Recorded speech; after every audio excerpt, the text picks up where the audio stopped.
Bismillah, Assalamualaikum warahmatullahi wabarakatuh.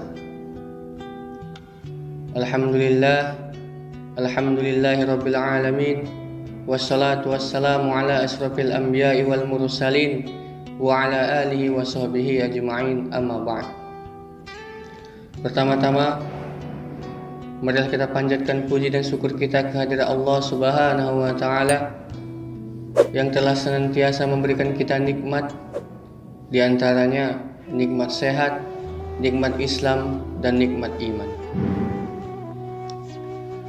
Salawat ma'asalam tetap tersurahkan kepada junjungan kita, Nabi besar kita, Nabi Muhammad sallallahu alaihi wasallam, yang telah membawa kita dari zaman jahiliyah menuju zaman Islamiyah. Berangkat dari firman Allah Subhanahu wa taala dalam Al-Qur'an surah Al-Ahzab ayat ke-21 yang berbunyi, "Laqad kana lakum fi Rasulillahi uswatun hasanah." Sesungguhnya telah ada pada diri Rasulullah sallallahu alaihi wasallam itu uswatun hasanah, yaitu teladan yang baik bagimu. Tentu saja ayuhal muslimun, banyak sikap-sikap beliau, banyak sifat-sifat beliau, banyak teladan dari beliau yang patut kita tiru, yang patut kita contoh, yang patut kita amalkan dalam menjalani kehidupan sehari-hari kita, dalam menjalani kehidupan di dunia ini. Ada beberapa di antaranya. Yang pertama adalah kesabaran beliau, dan yang kedua adalah ketaatan beliau dalam beribadah kepada Allah Subhanahu wa taala. Kita mengingat kisah ketika Rasulullah sallallahu alaihi wasallam diutus oleh Allah Subhanahu wa taala untuk berdakwah ke kota Taif. Bagaimana respon penduduk Taif ketika itu? Bagaimana sambutan masyarakat Taif ketika itu? Apakah baik? Tidak, ayuhal muslim. Rasulullah disambut dengan cacian, Rasulullah disambut dengan hinaan, Rasulullah disambut dengan dikatakan gila, dilempari batu, bahkan dilempari kotoran sekalipun, ya ayuhal muslimun. Apakah Rasulullah marah pada saat itu? Bahkan ketika Rasulullah sallallahu alaihi wasallam beristirahat di bawah sebuah pohon, datang malaikat menjaga gunung. "Ya Rasulullah, angkat tanganmu, berdoalah kepada Allah Subhanahu wa taala agar kami menghancurkan kota Taif dengan melemparkan gunung itu, ya Rasulullah." Apa kata Rasulullah sallallahu alaihi wasallam?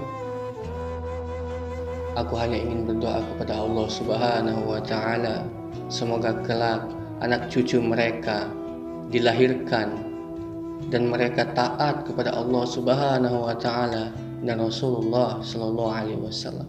Masya Allah, begitu sabar hati beliau, begitu lapang hati beliau menerima cobaan, cacian, hinaan dari penduduk Taif ketika Rasulullah sallallahu alaihi wasallam berdakwah di kota itu.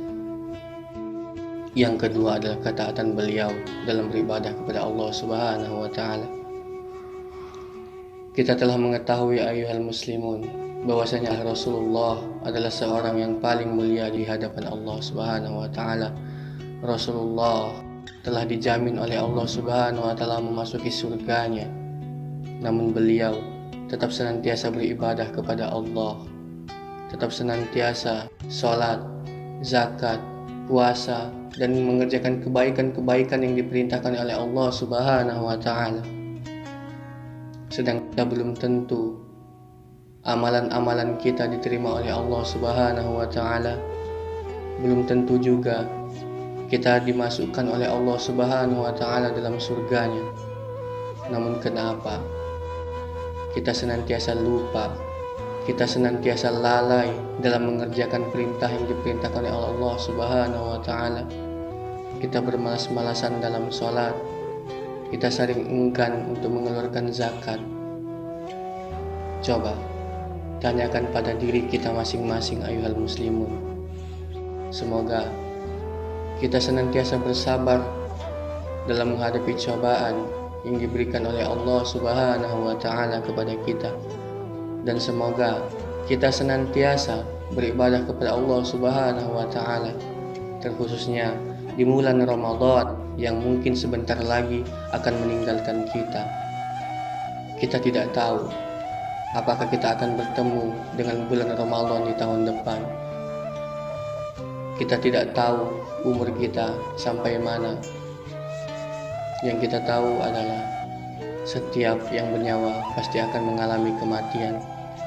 Seperti firman Allah Subhanahu wa taala, "Kullu nafsin za'iqatul maut," kata Allah. Setiap yang bernyawa pasti akan mengalami kematian. Jangan sombong Anda ketika berusia muda, karena mati tidak mengenal muda ataupun tua. Jangan sombong Anda ketika Anda merasa gagah dan sehat, karena mati tidak mengenal sehat ataupun sakit. Semoga di sisa akhir bulan Ramadan ini kita dapat senantiasa meningkatkan ketakwaan kita terhadap Allah Subhanahu wa taala, sehingga di akhir bulan Ramadan kita tercatat sebagai orang-orang yang bertakwa sesuai dengan firman Allah Subhanahu wa taala, "Ya ayyuhallazina amanu kutiba alaikumusiyam kama kutiba alal ladzina min qablikum la'allakum tattaqun." Akhirul kalam. Wassalamualaikum warahmatullahi wabarakatuh.